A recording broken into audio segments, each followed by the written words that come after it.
We've been on quite a journey this year. Our theme is practice, practice, practice. And every month we've been looking at a different spiritual practice. And by practice, I mean the thing that you and I do to express our spirituality. So we've looked at prayer as a spiritual practice, meditation as a spiritual practice, gratitude as a spiritual practice, selfless service as a spiritual practice, forgiveness as a spiritual practice, journaling as a spiritual. We've looked at a lot of things, and this month we're looking at chanting to see how is there a benefit to doing chanting? Does it fit in with our faith tradition, and can we get something out of it? Well, there are some really straightforward benefits to chanting, and the first one is that if you do it, it revitalizes you physically with all of that breathing, if all of that oxygen, you're just going to get up from it feeling revitalized. It really does. Throat opens. In fact, one person on a website wrote that there's something about this experience of using our voice. It doesn't matter if you can hold a tune or not. There's something empowering about letting your voice be heard. The resonance of it in your body is just beautiful, strengthening in a way, I guess it's in an emotional level, just to express yourself. Also in a group, there's a dynamic that's different from when you're at home. And also, there's this idea of repeating. Let's say if you do repeat something for 108 times, it takes you beyond that place when your ego wants to quit because it's got other more interesting things to do. And then when you reach that bridge, you pass that bridge, something really profound opens up. The bottom falls out. That's why I like to say chanting is the bridge between prayer and meditation, because you stay with the chant until meditation arrives, and it comes. It's very, very beautiful. And this particular phrase, Om Shanti, Shanti, Shanti, is very common in the Hindu faith tradition, often said before or after a prayer, as a way of anchoring us in peace. It's said to calm the mind. Shanti means peace, peace, peace, peace. And in anchoring the mind in peace, we remove one of the greatest obstacles that we have to doing our spiritual work, and that is stress. So it's a very good idea to center and sink into peace before I do whatever practice it is that I'm interested in practicing. So this is the third week in the series of meditation as a spiritual practice. And last Wednesday, I announced that we would be chanting a very well-known chant 108 times. I thought, well, I'll see who shows up. Well, I think about 300 people showed up. I mean, this place was buzzing afterwards, and we chanted. We handed out this free CD, Chanting as a Spiritual Resource, and we literally just put it on, because on it there are 3 chants, including the Asatoma chant, and we chanted together, Asatoma Satgamaya, Tamasoma Jyotiye Gamaya, Mrityorma Amritam Gamaya. We learned what it meant and we got into it, Because what it means, Om means, well, it's difficult to explain what Om means. We can say it means the eternal, infinite presence, the universe itself, the beginning, the middle, and the end, the inner Lord of our being. It's something like that, Om. And then the words mean of the chant, inner presence, lead me from what is not real and substantial to what is true and enduring. Lead me from darkness into light, being lost into clarity. And lead me from concepts of death into understanding the true nature of immortality. And in that regard, it reminds me of a line in a prayer that is more well known to us in the West, the Lord's Prayer, when it says, lead us not into temptation. And also the prayer of St. Francis that says, it's in dying that we realize immortality. Dying meaning letting go, dying to self. We realize the bigger picture. So it's very beautiful dwelling on these words and chanting them. And by the way, the CD is available in the bookstore now. And you can also get it online. Our bookstores address is steppingstonesbookstore.org, and they'll ship it to you free if you want to get it there, because you can literally just put it on and sit there, and it takes about a half hour, and your practice is done. Right? And when and at the end of the evening on Wednesday, we completed with the second chant on you, which is a gift from Melissa Felipe. She allowed us to copy it. It's from one of her CDs. And we sat together and we sang a chant that all the lines are the same. I'm whole and complete in God. I'm whole and complete in God. I'm whole and complete in God. I'm whole and complete in God. Very beautiful. It takes about 10 minutes, you know. Or you can count. Like, you know, some of you who were here last week, you remember I brought along my travel counting device, you know, the beads or beans in a Tupperware, and then you can say, I'm whole and complete in God. Count a bean out, you know. And I was explaining that last week, how you can do that, or use you know, beads, like a mala bead with 108, and just go through. And I'm mentioning this because I was checking up on Facebook statuses of people in our community just the other day, and one of our people was all inspired by the bead counting idea of, you know, of doing that. And so she went on a high holy mission to the craft store to get her container and her beads so she could have 108 beads and begin her practice and get all into it. It's very lovely reading. I thought, well, we are making a difference in the world, you know. And then she tells that it was all going just great on this high holy mission, except an incident occurred when somebody cut in front of her at the register. And, you know, it's quite a delightful story. You can imagine, there you are wrestling with the annoyance of what is happening and reconciling it to, I'm here on this mission of holiness. You know, and does my behavior match the mission? And I'm reading this thinking, yeah, that's really good. I'm loving that. You see, it's not just when you're chanting, it's when you're out in the world, and I'm really enjoying that. And I'm telling you, the phone rings. And this, just on the other side, is this particularly aggressive telemarketer. And he says, "Hi, Ed." And so I just can tell immediately, this is not going to go well. It's not going to go well. And so I think in my mind, I'm looking for an anchor. And so I say to myself, bead, bead, bead, bead, bead. You see, because the word is reminding me of the whole phrase, I'm whole and complete in God. It's like an anchor. I'm whole and complete in God. I don't have time to say the whole thing because he's talking at me. It's not going to go well. So I keep on repeating it, and, you know, at the end, I got to the end of the call. Look, I did okay, but not as well as I wanted to. But hey, better than I did, say, 10 years ago. And I can see how the bead was working in me so that I didn't completely revert to my old ways. And I'm telling you this for two reasons. And the first reason for me and my friend in the craft store and for you is this: chant or don't chant, meditate or don't meditate, life just goes on. It's just going on all the time. And spiritual practice isn't about becoming so perfect and so pure and so holy, so heavenly minded that you're no earthly good.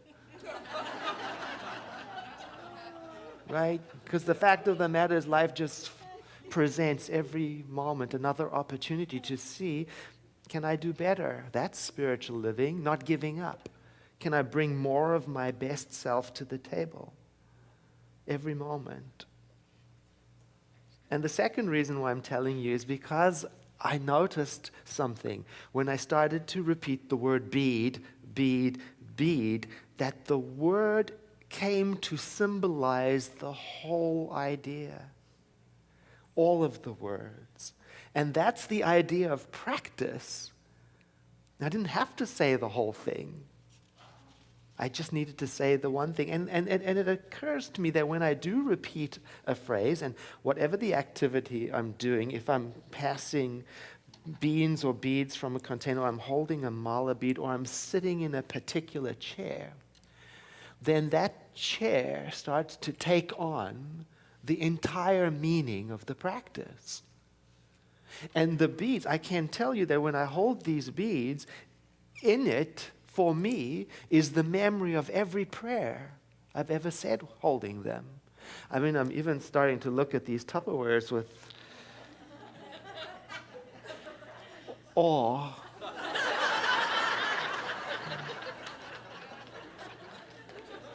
A certain holiness.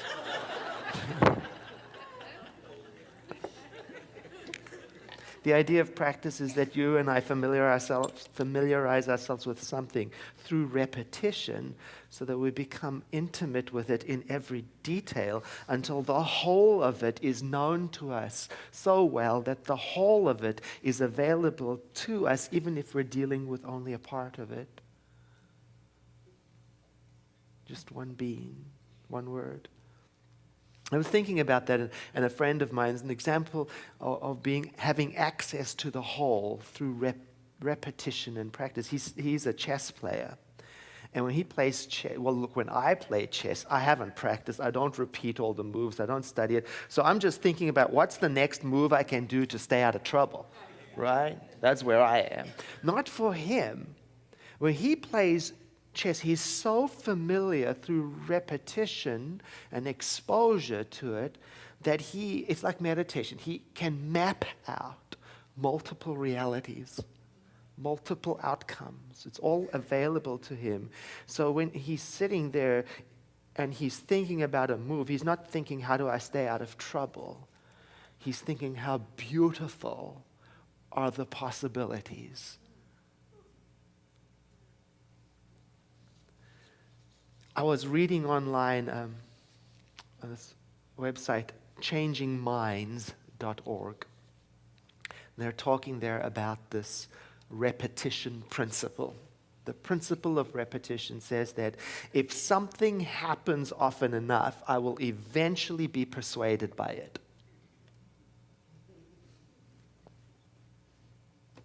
And that's the way of things. You know, if something is repeated often enough, and I'm not paying attention, I will accept it. I will. Because repetition has a very specific, a very definite effect on us. And maybe it's because our brains like patterns.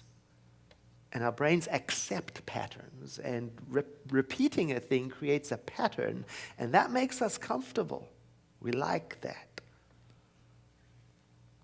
For example, if I hear something often enough, say, on the news, over time I become more likely to accept it as being so. And frankly, our brains don't always enjoy having to do the background check on the facts. We just go with it. Some of us. See, there is a part of us that accepts whatever is fed to it. So there's the question for this month. What have you and I been accepting as so, as true, simply because we've heard it so frequently? About your worth, about your body, about the economy, about your country.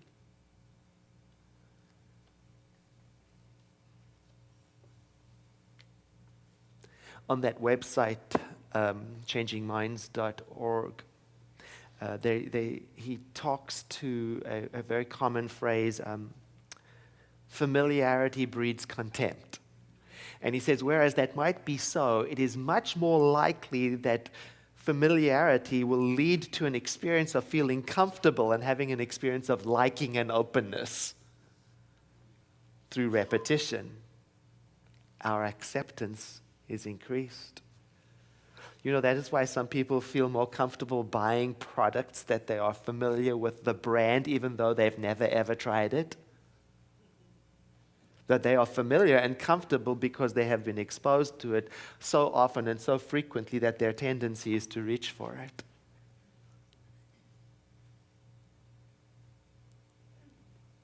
Here's my point. Why not expose yourself to something worthwhile, uplifting, and wonderful, and repeat it so frequently until it persuades you to be, do, and act in accordance with what it is? I mean, why not have some say in what patterns are being advertised to that part of you that just accepts what's fed to it? Why not exercise some choice? See, like when I was on the phone with that telemarketer, my mind was reverting to old repeated patterns that had been fed to me for so long, and just by repeating bead, I was introducing something else and changing my destiny just a little bit better on that phone call. And it reminded me that in some faith traditions, there are religious practices in which people will repeat in a chanting way just one word, one name of God. And in so doing, that word represents everything that God is. Or they'll repeat the name of an inspired teacher, and in the repeating of that name, they are dropping into their heart all the teaching associated with that teacher. So I could imagine myself on the telephone. I could have just as easily, or even standing in the line at the craft store, just as easily saying the name of an inspired teacher. I could say, Jesus, Jesus, Jesus, Jesus, right? And when I'm saying that, what I'm meaning by it is love one another, because this is how everybody watching you will know that you are my student.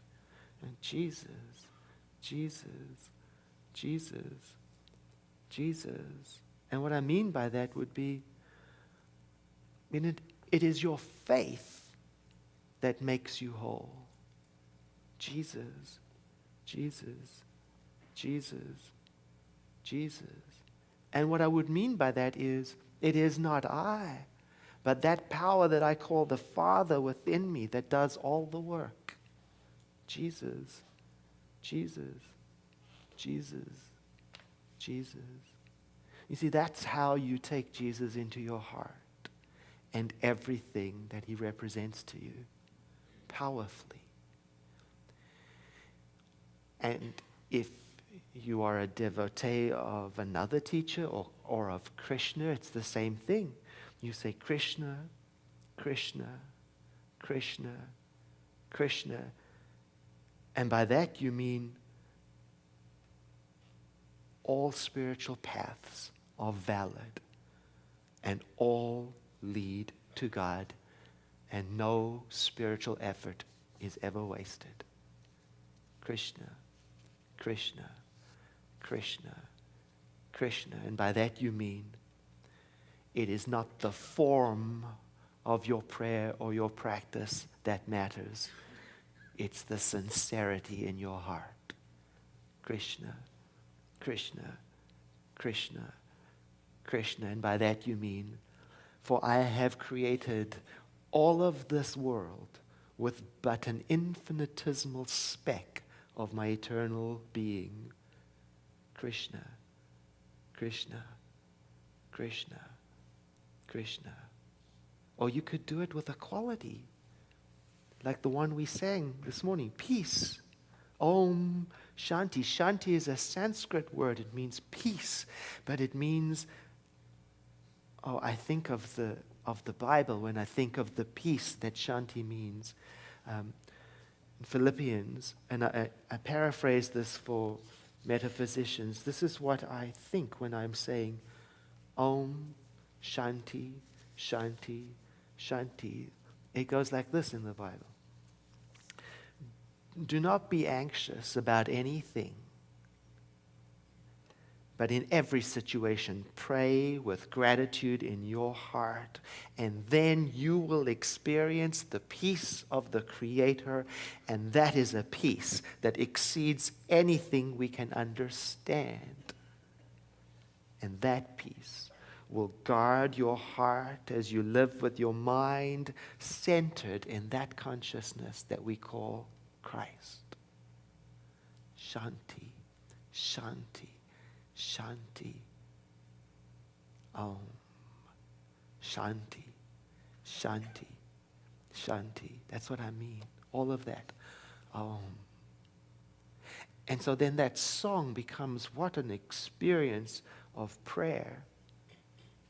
Peace inside my mind. God and only God is moving me. Peace inside my mind. God and only God I live to see. And we say, Om Shanti, Om Shanti, Om Shanti, Shanti Om. Om Shanti, Om Shanti, Om Shanti, Shanti Om. Peace inside my heart. God and only God is moving me. Peace inside my heart. God and only God I live to see. Om Shanti, Om Shanti, Om Shanti, Shanti Om. Om Shanti, Om Shanti, Om Shanti, Shanti Om. Peace inside the earth. God and only God is moving me. Peace inside the earth. God and only God I live to see. Om Shanti, Om Shanti, Om Shanti, Shanti Om. Om Shanti, Om Shanti, Om Shanti, Shanti Om. So I asked if we could do the song again and experience it as an extended prayer.